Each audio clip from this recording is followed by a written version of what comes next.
Thank you very much. And that was some greeting we had in North Carolina. I'll tell you, I don't know if you saw the crowd outside, but it's pretty amazing. But we've had it in Texas and Ohio, South Carolina, Florida. It's just incredible what's happening. Please sit down, please. And I'm honored to be in North Carolina in the presence of true American heroes as we commemorate the 75th anniversary of the American victory in World War II, and a victory it was. On September 2nd, 1945, the great General Douglas MacArthur accepted Japan's unconditional surrender aboard the USS Missouri in Tokyo Bay. VJ Day marked the end of the deadliest conflict in human history and the ultimate triumph of American freedom. It was a big day. It was a great triumph, a great country, and our country is greater than ever before. That's what's happening, and that's what it is. Greater, with a greater military than we've ever had before. We're deeply moved to be joined this afternoon by World War II veterans, all of whom I've met, all of whom are tough. I don't want to mess around with any of them, I'll tell you right now. Whose blood, sweat, grit, courage, and unfailing devotion made that epic victory possible. These brave Americans raced into the fires of hell to vanquish tyranny, dethrone fascism, and defend the American way of life. You've earned the eternal and undying gratitude of all Americans, and that's why I'm here today. I wanted to be with you. You know what I'm talking about, don't you? We had a good time a little while ago, right? Over at the Oval Office, Congressional Medal of Honor. We're privileged to be joined as well by veterans from every generation, including a number of wounded warriors. We stand in awe of your service. I can say that. So respected, so loved. We are in awe. Joining us for this commemoration, our Secretary David Bernhardt. Secretary, where is David? Thank you, David, very much for being here. A great senator, a real friend of mine, a tremendous senator, actually, and he works very, very hard, and he loves the people of North Carolina. Senator Thom Tillis. Tom, thank you very much. And some warriors, they're in Congress, and they're tough and they're smart. Representatives David Rouser, Ted Budd, and Dan Bishop. Thank you, fellas. They are tough, but you're not as tough as these guys, I'll tell you right now, right? You're not as tough as them. There's no better place to mark this profound World War II anniversary than right here in Wilmington, North Carolina. The people of this city and this state, and it's an incredible state, and I want to thank you for being so nice to me. You've been very nice, very, very nice. Every time we've asked for something, but I've been nice to you also, I have to say that.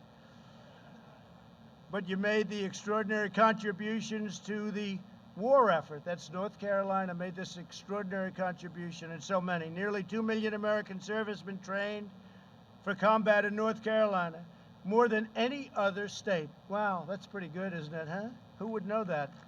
2 million trained, more than any state. Over 360,000 service members from your state fought in the Second World War. They battled on the cliffs of Normandy, over the skies of Africa, and in the deep waters of the Pacific. Over 11,000 North Carolina patriots fought the enemy until their very last breath. You know what that means, right? Think of that, 11,000 died in the war. We want to thank you, boy. And we have family members here, by the way. That's them saying hello. In Wilmington, more than 20,000 workers of the North Carolina Shipbuilding Company poured out every ounce of their strength to build an astonishing 243 ships for the U.S. Navy. And it was the citizens of Wilmington who came together to save a priceless artifact of American history, the glorious battleship behind me, the USS North Carolina. And that is some powerful and beautiful ship coming in. We got plenty of televisions on Air Force One, and they showed it in prime time in the 40s. And they showed that ship, and I'll tell you, they don't make, I shouldn't say this, they don't make them that way anymore. They really don't. What a beautiful ship. During World War II, this magnificent ship participated in many major naval offenses, and in the Pacific Theater itself, including the Marshall Islands, Iwo Jima, and Okinawa, earning more battle stars than any other battleship. We're learning a lot today, right? That's pretty good. Why are you clapping? You come from West Virginia, huh? He loves West Virginia, so do I, right? But we're clapping anyway, right? You better believe it. Thank you. After the war, the people of Wilmington organized a massive campaign to save this beautiful ship from the scrapyard. They preserved it as a memorial to the gallant deeds of American sailors, a monument to the American workers that built it, and an enduring symbol of American greatness. Now more than 200,000 people visit the site each year to learn the history and the heroism that defines our nation. This afternoon, my administration is formally recognizing the city's exceptional contributions to victory in the Second World War. It is my tremendous honor to officially designate Wilmington, North Carolina, as our nation's very first World War II heritage city. That's a big deal. Our nation's very first. Wilmington, congratulations to you all.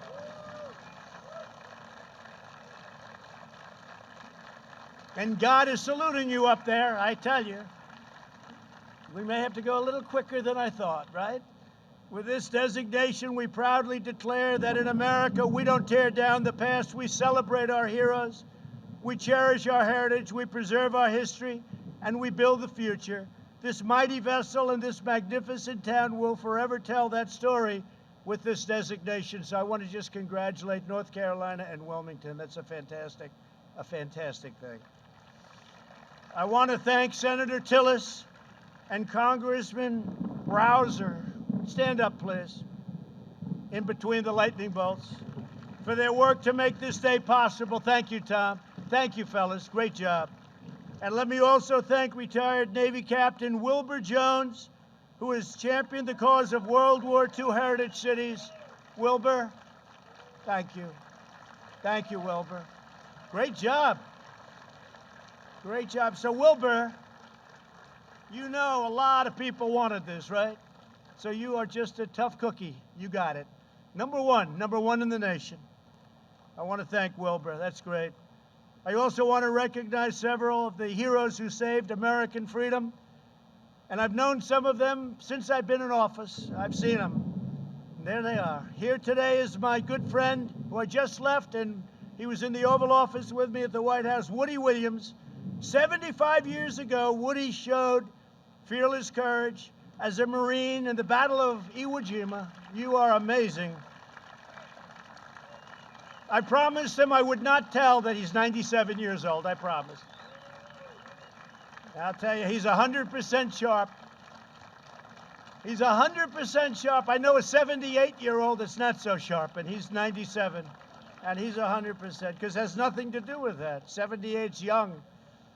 Depends who's 78, that's all. He's 97. I said, man, you are something. And physically in great shape. He braved a torrent of hostile fire while destroying one enemy machine gun position after another, knocked them out one after one for his daring actions. President Truman, think of that, awarded Woody the Congressional Medal of Honor, the highest in our land. Woody, congratulations. You inspire us all. It was great to have you on Air Force One. I had promised him, you know, maybe 2 years ago, I said, I'll take you on Air Force One. He came up. He's very aggressive. He said, I'd like to fly on Air Force One. I said, I'll do it. And today we did it, right? We got it done. Thanks, Woody. Great job. Also joining us today is Paul Phillips, a veteran of World War II, Korea, and Vietnam. During the Second World War, Paul proudly served on the USS North Carolina in the Pacific Theater. At 93 years old, he has returned today to visit the ship upon which he so nobly served. He's a tremendous man. Paul, it's our honor to have you with us. Please, Paul, stand up. Thank you, Paul. Thank you. Perfect. Thank you, Paul. Great job, Paul. Appreciate it. Here as well is Army veteran Greg Melikian.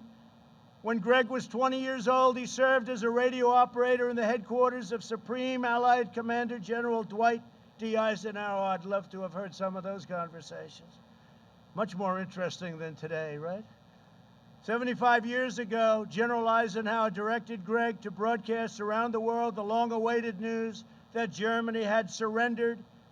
Greg, your being here is very, very much appreciated. Thank you very much. It was a great honor meeting you before. Thank you very much. Very, very great honor.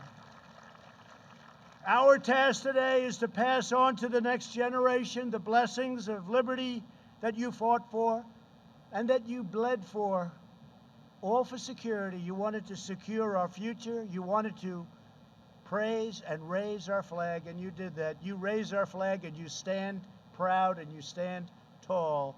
And we're doing it in our nation, too. Almost everyone. Every once in a while, you see somebody not do it.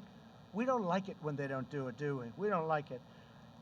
I want to just thank you. Fantastic job. American warriors did not defeat fascism and oppression overseas only to watch our freedoms be trampled by violent mobs here at home. We stopped those violent mobs very easily. All they have to do is say, please come in, Mr. President. We'll have it done in 1 hour. Please come in.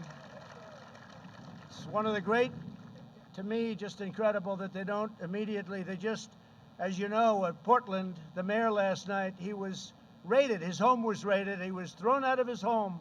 And then he'll stand up and he'll fight for these people. These people only know one thing, and that's strength. That's all they know, strength.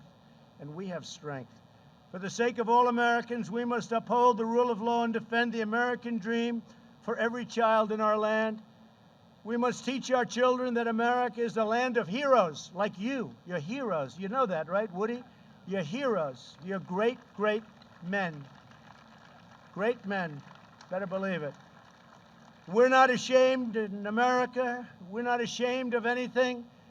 I signed a very important edict recently. 3 months ago, they were ripping down statues. I said, you can rip them down, but you're going to serve 10 years in jail if you do. And as soon as I did that, incredibly, you haven't heard about statues coming down, have you? Statues are monuments.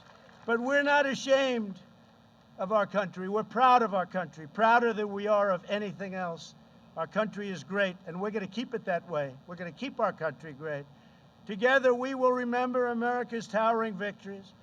We will recognize America's outstanding virtues, and we will pay tribute to the heroes who keep us safe, strong, proud, and free. And I also, in addition to our wonderful, brilliant military, I want to thank law enforcement, because the law enforcement, without them, we're not here today very well. They've done an incredible job, really an incredible job. And thank you again to the World War II veterans in attendance today. This is such a great tribute to North Carolina.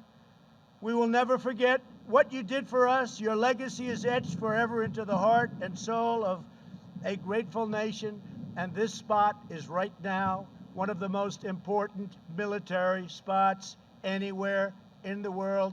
Congratulations to everybody, and thank you for making it come true. Thank you all very much. God bless you. God bless North Carolina, and God bless America. Thank you all very much. Thank you.